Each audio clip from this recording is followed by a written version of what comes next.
Hey, bud, what'd you think, man? Let me know some things about what can we expect from you? Fireworks. Fireworks. You ready, bud? That's the fight that everybody want to see. I want to do it. Do you respect him as like when he's like, I got a couple fights left, I'm at the end, I'm only trying to get mega fights, so I understand. Terence Crawford shocked fans by accepting Jaron Ennis's challenge at super middleweight for all his belts. Known for never entertaining talk of fighting Ennis before, Crawford's unexpected response marks a surprising twist in boxing's championship landscape. I said before, that's my obligation in the contract, and I gotta honor that. If that's the next move for me. During an interview ahead of his upcoming fight, he stated his readiness to move up to the super middleweight division if it secured him a title shot against Terence Crawford, even targeting a 2026 showdown.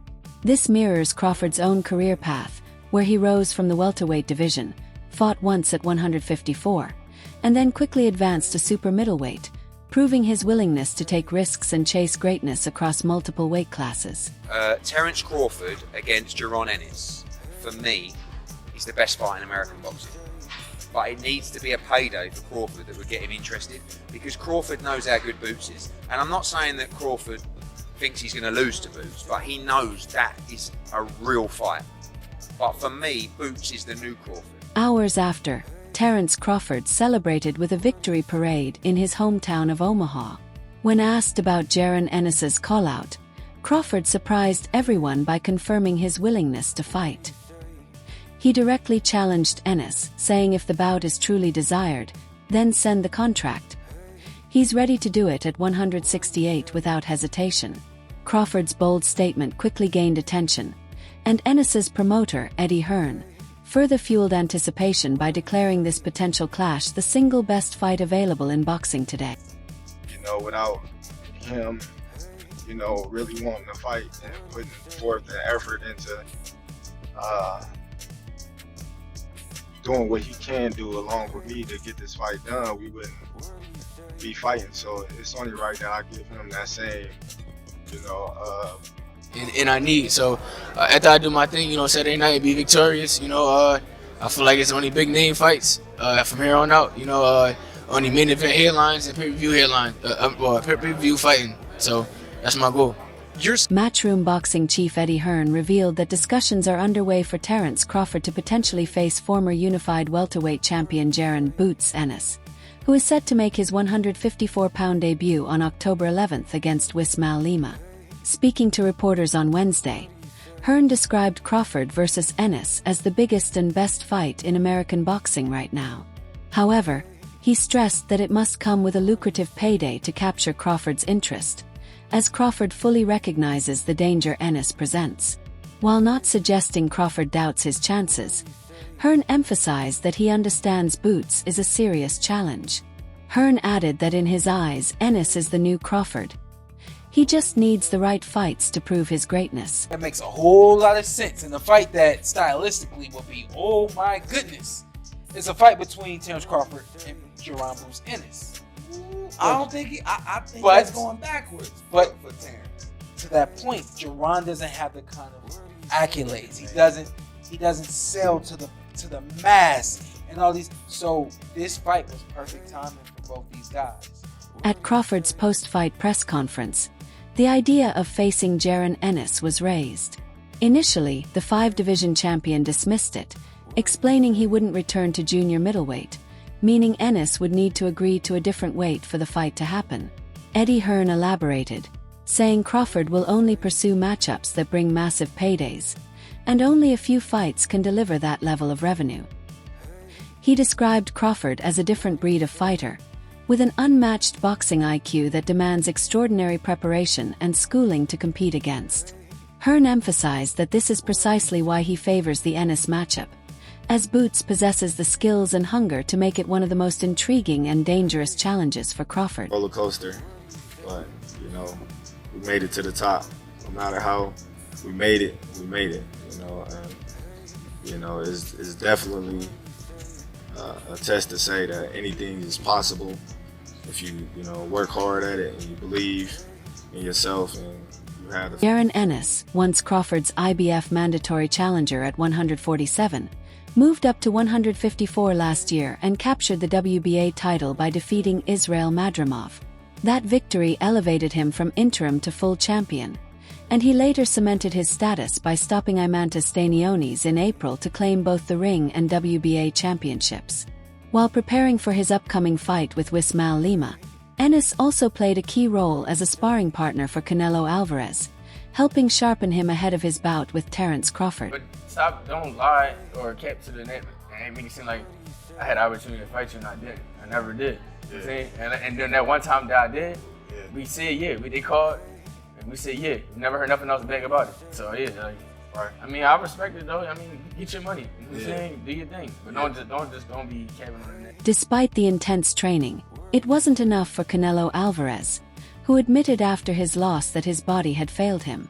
Eddie Hearn praised Terence Crawford's brilliance, saying, "I'm gutted for Canelo, but pleased Crawford is finally showing his greatness, as his resume hasn't always reflected it. He's had solid victories, but missed chances to face more elite fighters of his era. To step up and deliver such a performance at 38 years old is truly remarkable and cements his place among boxing's all-time greats." Canelo fight. Were you surprised by the outcome? It's boxing, anything happen. No doubt. My other question for you is, with this win, everybody saying Crawford elevated his status. He's the GOAT. Do you think this win puts him on Mount Rushmore or makes him a GOAT in boxing? Everybody got their own opinion. People often rush to retire fighters, but I believe Terence Crawford still has more to accomplish. In fact, he could move down and capture a title at 160, becoming a 6th division champion. Canelo Alvarez entered the ring determined to win, yet Crawford refused to oblige.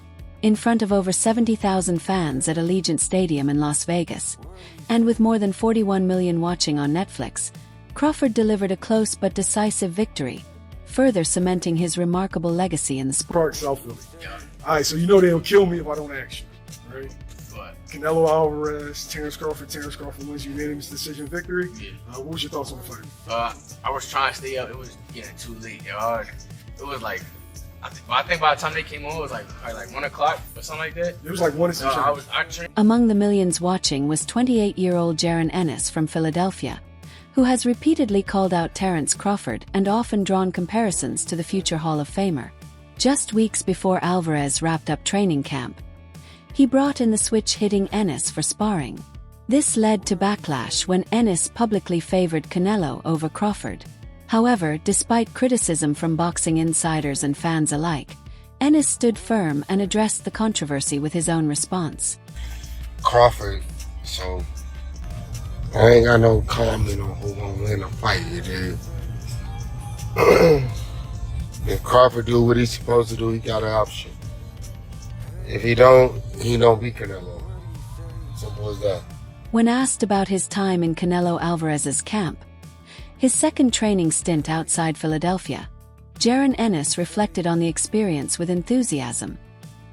He described it as both fun and valuable, noting Canelo's 67-fight resume made sharing the ring with him a special moment. Ennis explained that beyond sparring, he enjoyed the change of scenery, fishing, spending time with his brother, and simply experiencing something new as he prepares to move up in weight. He emphasized how much he loved being part of the camp and said he cherished the opportunity to train alongside a future Hall of Famer and one of boxing's biggest legends. "Why not?" Ennis said. "If you can share the ring with Canelo, the face of boxing, it's something unforgettable. The sparring was great, and I had an amazing time." Guy of that caliber. Yeah, why not? Why not you be able to share the ring with, with Canelo and like I said, being there with a Hall of Famer legend, the face of, kind of like the face of boxing, why not? Addressing the buzz around his sparring sessions with Canelo Alvarez and the reaction from boxing fans, Jaron Ennis admitted he knew it would blow up. "Once we posted the picture, I knew it was going everywhere," he said. Ennis believes the hype only makes a potential fight even more appealing, as more fans will be eager to watch. As for criticism, he shrugged it off, stressing that his focus was personal growth. "I really don't care about the backlash. I went out there for myself to start camp with elevation training. This was for me, not anyone else, he explained. I think Crawford's going to get the job done. I am officially picking Crawford to win this fight. It is still 50-50, but obviously... he says that till he goes to Canelo. I'm obviously going to say that this is a 60-40 fight, and I have Crawford winning this fight. Crawford's going to win this fight doing something that nobody's done to Canelo. Okay. Yeah. And it's going to help Canelo. Sparring against a great fighter, world champion in Ennis, and like I said before, iron sharpens iron. And maybe it will. But on the other side, it was interesting to hear your side of how, whether it's the overtraining or I think more the mental side. What if Boots is getting the best of him? How does that affect Canelo going into this fight? Why would you want to even put that doubt in your fighter's head going into such... Legendary boxing analyst Teddy Atlas warned that bringing in Jaron "Boots" Ennis might backfire on Canelo Alvarez, suggesting the tough sparring could drain him and leave him vulnerable heading into the September 13th showdown. He's not me. Yeah. You know, as much as a lot of people, you know, say we have similarities and, you know, we switch a lot and we fight a lot. He's not me, you know, and I'm not him. So, Tim had said comparison of like he's like a Chrysler 3. Preparations were in full swing for both camps, but attention focused on Canelo Alvarez after he brought in Jaron "Boots" Ennis for sparring. Alvarez's goal was clear: train with an elite fighter to sharpen himself for Terence Crawford. However, the decision has drawn mixed reactions, with some questioning whether it's truly the right move.